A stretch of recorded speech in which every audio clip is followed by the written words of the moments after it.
All right, so here we go. Welcome to section 3.8, Newton's method. It's called Newton's method because Newton developed it. Our objective here is to approximate the zero of a function using Newton's method. All right, so basically what's going to happen here is, remember back in college algebra?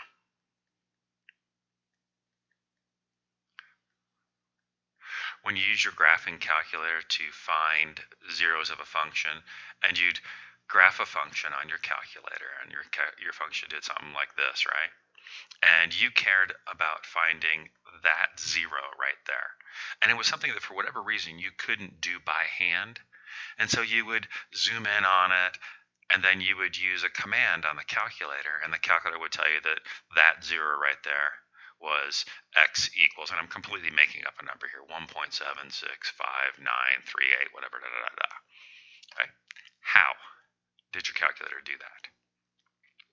And so basically what we're going to look at is we're going to look at the earliest known technique that we have for doing that using a calculus-based approach. Now, the method that your calculator uses is something that is built off of Newton's method. I don't know exactly what it is. I've contacted TI before to ask them, and they've always said that it's proprietary and they won't say. But, you know, it is what it is. So, Newton's method. All right, so here's the idea. It is a technique for approximating the real zeros of a function. And the way that it works is it uses tangent lines to approximate the graph of a function near its x-intercepts. Right? So to see how Newton's method works, let's take a look at an example here. So here in this picture, right here, I have a function f of x being graphed. For whatever reason, we care about c right there. C is a real zero of this function. That just simply means it crosses the x-axis there, or is where the function is equal to 0. But for whatever reason, algebra fails me. So I have no algebraic technique that I can use to solve for that value c. So I can't take a square root and get it, or I can't factor it and get it, or I can't do any of those things.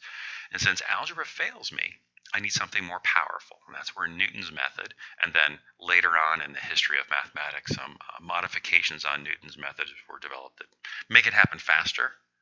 But right now we're just going to focus on Newton's method. Okay? So I've got a function. Now here are the requirements for Newton's method to work. First off, the function f has to be continuous on an interval that contains the value c. Okay? So they're talking about being continuous on an interval ab, so that means from here to here, and the number c that we're looking for, the real zero of the function, is somewhere between a and b. It also needs to be a differentiable function on that same interval, so it's continuous and differentiable. Remember, it's possible to be continuous and not be differentiable if you have one of those weird corners, cusp in it, or a vertical tangent line. Okay, so we just have a function that's continuous, a function that's differentiable, a value c that we want to find somewhere between a and b. Okay? According to the intermediate value theorem, remember the intermediate value theorem? I'm here now, I'm there later, I pass all values in between. If f of a and f of b differ in sign, that is, if one is positive and one is negative, then there must be a zero somewhere between them. Now, this drawing here has f of a being positive and f of b being negative, but if we flip it upside down, it would still work. It just needs a different sign to show that it passes through the x-axis somewhere. So continuous differentiable, and we know that it passes through the x-axis. So how we're going to do this is we are going to find a value that we are going to call x sub 1 that is somewhere close to the value c that we're looking for. So it's on that interval ab. And x sub 1 is going to be a number that is reasonably nice to work with for the function f of x. Okay? And then we are going to use that x sub 1, we're going to use calculus, and we're going to find the equation of a tangent line to the curve at the point x sub 1, f of x sub 1. And then we are going to take that tangent line and find out where it crosses the x-axis, and then we are going to call that point x sub 2. And then guess what's going to happen? We're going to find the point on the curve, x sub 2, f of x sub 2, and then we're going to do it again. We're going to draw in another tangent line, and then what do you think we're going to call the point where it crosses the x-axis? Well, we're going to call that x sub 3, and then what do you think we're going to do? Well, we're going to find the point on the curve that is x sub 3, f of x sub 3, and then we are going to draw a tangent line, find where it crosses the x-axis, and what you will notice is Newton's method slowly walks in on that point, C. Each of these tangent lines where they cross the x-axis become closer and closer and closer to the value C. And because these values keep getting closer and closer to C, we can just keep doing this again and again and again, this iterative process, until we get close enough. Right? Now, we'll talk more about close enough later, but here's the process, right? I care about finding a zero of a function. So let me go back and just clean up this graph. Okay? I care about finding the zero of a function. For whatever reason, algebra fails me, and I can't find that point C algebraically. And since I can't find it exactly using algebraic methods, I'm going to approximate it. Right? The way that I approximate it is I'm going to use a method called Newton's method. Newton's method is a simple tangent line method. Simple doesn't mean easy. Simple means uncomplicated. Right? Step 1, pick a point close to your value C. Right? Draw in a tangent line.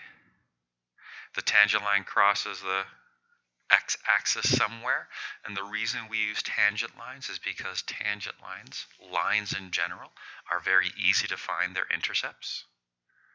Right? Once we find the intercept, we create another point on the curve using that new intercept. We get the x and the y values there. We draw in another tangent line. That tangent line will cross the x-axis somewhere. We call that x sub 3. We find the point on the curve, x sub 3, f of x sub 3, the x and the y. We draw in another tangent line, and as we move closer and closer and closer and closer, our approximations for this value C get better and better and better. Okay.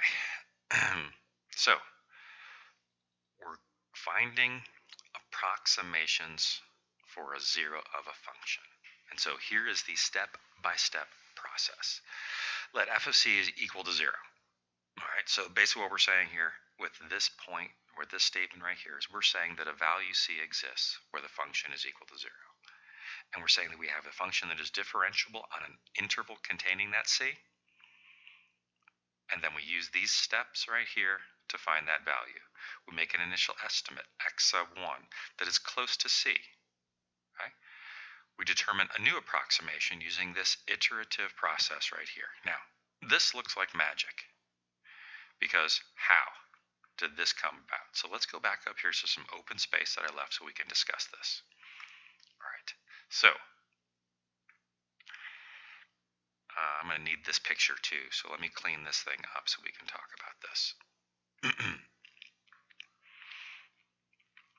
What's the equation for this tangent line that we have drawn here? Well, let's see. If I remember correctly, the equation of a line is y minus y sub 1 is equal to m times x minus x sub 1. But if I replace in that equation some values, that becomes y minus f of x sub 1, because, why did I put an extra set of parentheses there? Because the y value is just the function value, is equal to f prime of of x sub 1, the slope, times x minus x sub 1. So we're good with this, turning into this. Y sub 1 is just the function value.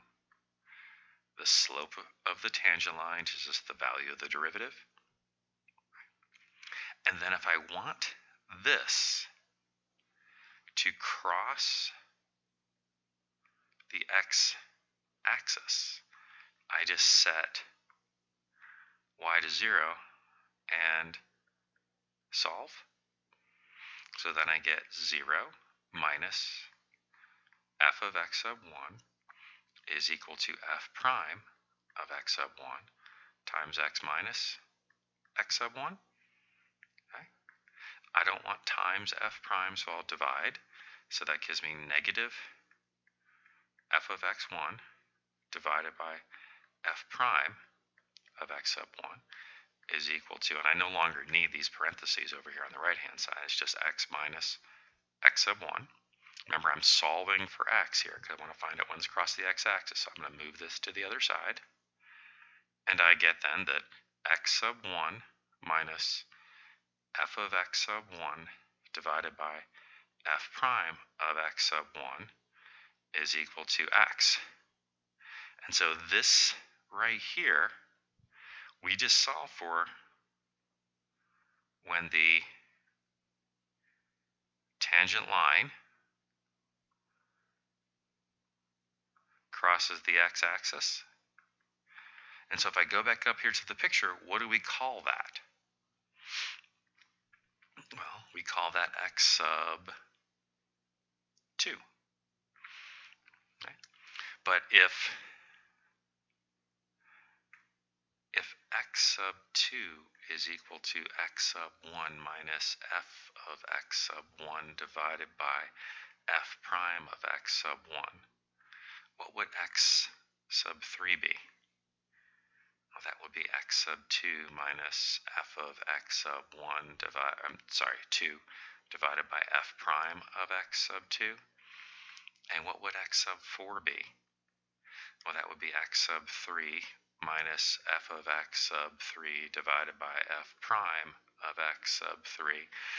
And so basically what we have here is we have a recursive sequence where the next term in the sequence is always found by knowing the previous term. I know 2 only if I know 1. I know 3 only if I know 2. I know 4 only if I know 3, and so on and so forth. And so we generalize this by saying that the next one, n plus 1, is equal to the previous one. Okay? Now we get to the question, though, where it's no longer magic, but now we get to the question of when do we stop? Okay? How do I know when to stop? How do I know when I'm close enough? If I don't know what C really is, how do I know when I'm close? Or how do I know when I'm close enough?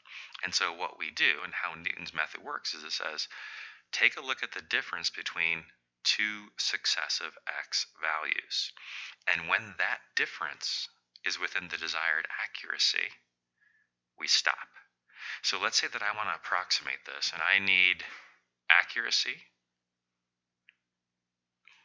to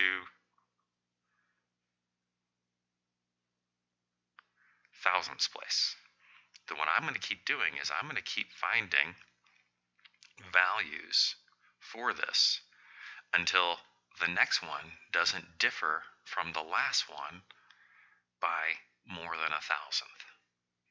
And we'll see this as we work a couple examples. It'll make a little more sense when we actually see some numbers being worked here. Okay? All right, so Newton's method. We're at 14 and a half minutes. Here is our first example. I'm going to come back in video number 2 and do this because 15 minutes seems to be about a safe place to stop. So video number 2 for Newton's method will pick up right here. I'll see y'all back here for that.